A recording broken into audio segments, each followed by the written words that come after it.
আমি লক্ষ্য করি কুরআনে যখনই আল্লাহ মানুষের কথা উল্লেখ করেন তখন একটি বিষয় বারবার সামনে আসে, আর তা হল আমার জীবনে যখন ভালো কিছু ঘটে তখন আমি কিভাবে প্রতিক্রিয়া জানাই, আবার যখন কোনো বিপদ কষ্ট বা দুঃসময় আসে তখন আমার প্রতিক্রিয়া কেমন হয়। আমি উপলব্ধি করি এই দুটি অবস্থায় আসলে আল্লাহর পক্ষ থেকে পরীক্ষা, সুখও একটি পরীক্ষা, দুঃখও একটি পরীক্ষা। কুরআনে এর আগেই মানুষের কিছু সহজাত দুর্বলতার কথা বলা হয়েছে। মানুষ অস্থির, তাড়াহুড়ো প্রবণ এবং দুর্বল স্বভাব নিয়ে সৃষ্টি হয়েছে।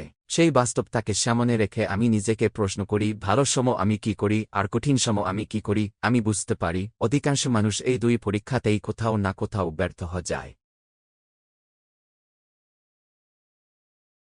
আমি গভীরভাবে উপলব্ধি করি যখন আমার জীবনে কোনো কষ্ট আসে, যখন আমি অসুস্থ হয়ে পড়ি, যখন কোনো বড় বিপদ আমাকে ঘিরে ধরে, যখন পারিবারিক, আর্থিক কিংবা আইনি কোনো সমস্যায় আমি আটকে যাই, তখন আমি দিনরাত আল্লাহর কাছেই ফিরে যাই। আমি শুয়ে থাকি, বসে থাকি কিংবা দাঁড়িয়ে থাকি, যে অবস্থাতেই থাকি না কেন আমার মুখে একটাই কথা থাকে, হে আল্লাহ, আমাকে এই কষ্ট থেকে মুক্তি দিন। হে আল্লাহ, আমার বাবাকে সুস্থ করে দিন, আমার সন্তানকে সুস্থতা দান করুন, আমাকে আবার সুস্বাস্থ্য ফিরিয়ে দিন, আমার আর্থিক সমস্যা দূর করুন, আমার আইনি জটিলতা সহজ করে দিন, আমার দুঃখ কষ্ট দূর করে দিন। আমি একের পর এক দোয়া করতে থাকি। আমি শুধু মুক্তি চাই, আমি বারবার আল্লাহর কাছে সাহায্য চাই। আমার অন্তর তখন বিন হয়ে যায়। আমি অনুভব করি আমি সম্পূর্ণভাবে আল্লাহর মুখাপেক্ষী। কিন্তু এরপর আমি নিজের বাস্তবতা নিয়ে ভাবি। যখন আল্লাহ আমার সেই কষ্ট দূর করে দেন, যখন তিনি আমার দোয়া কবুল করেন, যখন আমার বিপদ কেটে যায়, তখন আমি ধীরে ধীরে আবার আগের জীবনে ফিরে যাই। আমি এমনভাবে চলাফেরা করতে শুরু করি যেন কখনো কোনো কষ্টই আমার জীবনে আসেনি। যে সমস্যাটি আমাকে একসময় ভেঙে দিচ্ছিল, যার জন্য আমি রাতের পর রাত কান্না করে দোয়া করেছিলাম, সেটি চলে যাওয়ার পর আমি যেন সব ভুলে যাই।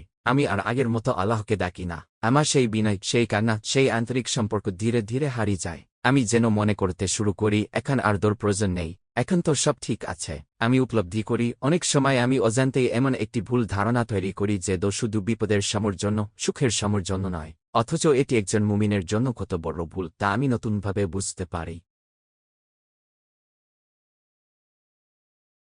আমি আরও উপলব্ধি করি মানুষের আরেক ধরনের প্রতিক্রিয়ার কথাও আল্লাহ কুরআনে উল্লেখ করেছেন। আল্লাহ কখনো কখনো তার রহমতের একটি অংশে আমাকে আস্বাদন করতে দেন। তিনি আমাকে কিছু সুখ দেন, কিছু স্বস্তি দেন, কিছু আনন্দ দেন। আমি সেই সুখ উপভোগ করতে শুরু করি, কিন্তু একসময় আল্লাহ সেই নেমতের কিছু অংশ ফিরিয়ে নেন। তখন আমি যেন ভুলে যাই এগুলো আসলে কখনোই আমার নিজ সম্পদ ছিল না। আমার স্বাস্থ্য, আমার সম্পদ, আমার বার, আমার পরিবার, আমার প্রিয় মানুষ, এমনকি আমার নিজের জীবনও আমার মালিকানাধীন নয়। এগুলো সবই আল্লাহর দান। আমি এগুলো অর্জন করেছি বলে পাইনি, বরং আল্লাহ তার রহমত থেকে আমাকে দিচ্ছেন। তাই যখন তিনি তার দেও কোনো নেমতের কিছু অংশ ফিরিয়ে নেন, তখন তিনি আসলে তার নিজের জিনিসেই ফিরিয়ে নেন। কিন্তু আমি দেখি মানুষ হিসেবে আমি অনেক সময় এই বাস্তবতাকে ভুলে যাই।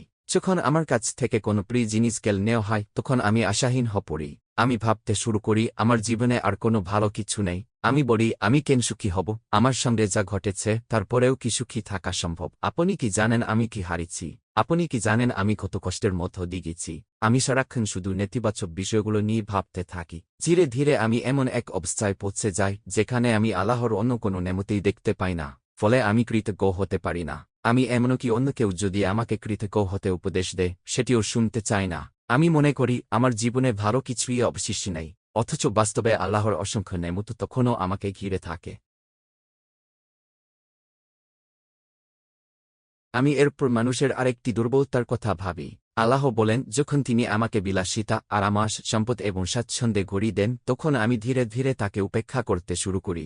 আমি নিজের জীবন নিয়ে এতটাই ব্যস্ত হয়ে পড়ি যে আল্লাহর কথা আর আগের মতো মনে থাকে না। আমি ভাবতে শুরু করি আমার সফলতার পেছনে আমার নিজের মেধা, পরিকল্পনা এবং পরিশ্রমই একমাত্র কারণ।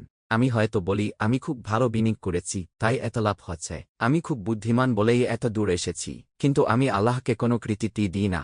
আমি ভুলে যাই তিনি চাইলে এক মুহূর্তেই সবকিছু পরিবর্তন করে দিতে পারেন। আমি তখন নিজের দিকে তাকিয়ে উপলব্ধি করি এটি কত বড় একটি আত্মপ্রতারণা। আল্লাহই আমাকে সুযোগ দিচ্ছেন, সামর্থ্য দিচ্ছেন, রিজিক দিচ্ছেন এবং সফলতার পথ খুলে দিচ্ছেন। অথচ আমি সেই সফলতাকে নিজের কৃতিত্ব বলে দাবি করি। আমি আল্লাহর প্রতি কৃতজ্ঞতা প্রকাশ করি না, আমি তো কমই দিই। আমি ইবাদতে অলস হয়ে যাই। ধীরে ধীরে আমার অন্তর আল্লাহ থেকে দূরে সরে যেতে থাকে। আমি বুঝতে পারি এটাই মানুষের সবচেয়ে বড় দুর্বলতাগুলোর একটি, বিপদে আল্লাহকে স্মরণ করা কিন্তু সুখে তাকে ভুলে যাও। আমি তখন গভীরভাবে উপলব্ধি করি একজন প্রকৃত মুমিনের জীবন এমন হওয়া উচিত নয়। আমার উচিত সুখে যেমন আল্লাহকে স্মরণ করা, তেমনি দুঃখেও তার উপর ভরসা রাখা। আমার উচিত প্রতিটি নেমতকে আল্লাহর দান হিসেবে দেখা এবং প্রতিটি পরীক্ষাকে তার পক্ষ থেকে আসা একটি সুযোগ হিসেবে গ্রহণ করা। আমি বুঝতে পারি শুধু কষ্টের সময়ের জন্য নয়, বরং সুখের সময়ও আল্লাহর সঙ্গে সম্পর্ক উটুক রাখার সবচেয়ে সুন্দর মাধ্যম। তাই আমি আন্তরিকভাবে আল্লাহর কাছে দোয়া করি তিনি যেন আমাকে এমন বান্দাদের অন্তর্ভুক্ত করেন যারা বিপদে ধৈর্য ধারণ করে, সুখে কৃতজ্ঞ থাকে এবং জীবনের প্রতিটি অবস্থায় তার সঙ্গেই নিজেদের সম্পর্ক দৃঢ় রাখে। আমিন।